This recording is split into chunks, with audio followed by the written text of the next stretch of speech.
வெளிநாட்டு வாழ்க்கை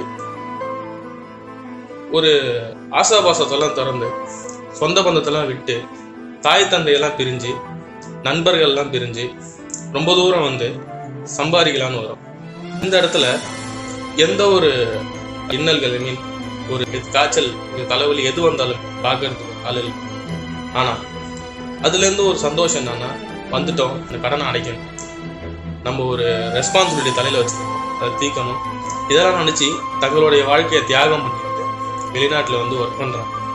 ஸோ இது எப்படிப்பட்ட ஒரு வாழ்க்கை அப்படின்னா, வெளிநாட்டில் வாழ்றதுங்கிறது பலர் நினைப்பாங்க வெளிநாட்டுக்கு போயிருக்காங்க லட்ச லட்சமாக சம்பாதிக்கிறாங்க, கோடி கோடியாக சேர்த்து வச்சுருக்காங்க. சுத்தமாக கிடையாது.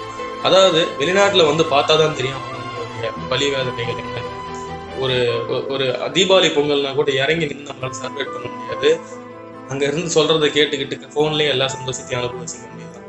ஒரு எமர்ஜென்சியான ஒரு சுச்சுவேஷனில் கூட டக்குன்னு ஊருக்கு போக முடியுமான்னு கேட்டால் முடியாது. இங்கே இருக்கிறவங்ககிட்ட பர்மிஷன், நிறைய விஷயங்களை தாண்டி இதெல்லாம் மனசில் வச்சுக்கிட்டு யார்கிட்ட சொல்கிறதுன்னு தெரியாமல் புழுங்கிட்டு டெய்லி நைட்டு தூக்க முடியாமல் அழுதுட்டு வெளிநாட்டு வாழ் இந்தியர்களோ இருக்கட்டும், எந்த ஒரு நாட்டுக்காரனாக இருக்கட்டும், வெளிநாட்டு வாழ்க்கை அவ்வளோ சுலபமானது கிடையாது.